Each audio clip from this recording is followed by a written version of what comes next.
Yes. All right, we on? Ready, Corey.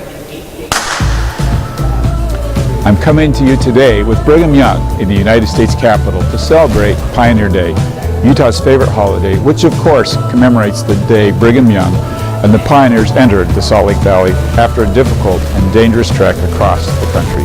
Unlike other pioneers traveling west in search of land or money, the Mormon pioneers' migration was involuntary after the assassination of their leader, months of religious persecution, and official orders that Mormons be driven out or exterminated. Thousands of pioneers pulled their own wooden handcarts 1,300 miles from Nauvoo to the Great Salt Lake Valley in search of safety. Many suffered through exhaustion, starvation, disease, and deaths of loved ones before reaching the Salt Lake Valley and leaving a trail that would ultimately lead 70,000 women friends, including my own great-great-grandmother, Janet Robertson. Before her journey west, Janet lived in Scotland with a drunk and abusive husband and their 3 young children. Between the abuse and prevalent child slavery in her own hometown, Janet feared for her children's safety and knew she must find a way to give them a better life. Janet learned of the Mormon Pioneer Trek and resolved to take her children and join. Before Janet could leave, her husband kicked her and the kids out of the home, leaving them with nothing. Although she was without any money, a kind family, the Curtises, stepped in and offered to pay her travel to the United States. When the morning finally arrived for Janet and the children to leave, her husband snuck on board, snatched their eldest son James, and took him to shore as a bargaining tool, trying to force Janet's return.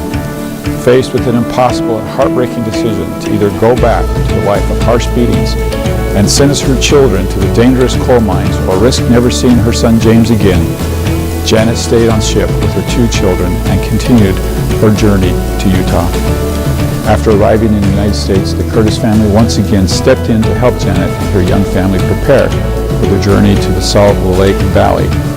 Touched by their kindness, Janet changed her name from Robertson to Curtis, which is where my name comes from. One of the reasons we celebrate and honor the Mormon pioneers who settled the state of Utah, like Janet Curtis, is that their proud heritage is uniquely American.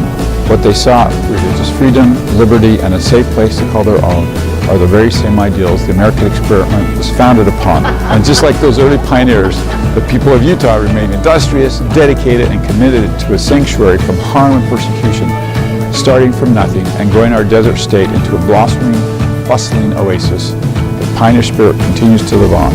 May we live every day striving to be worthy of the incredible sacrifices of those who came before us, struggling across the plains, looking for a better life for those who would follow. To everyone in Utah, happy Pioneer Day.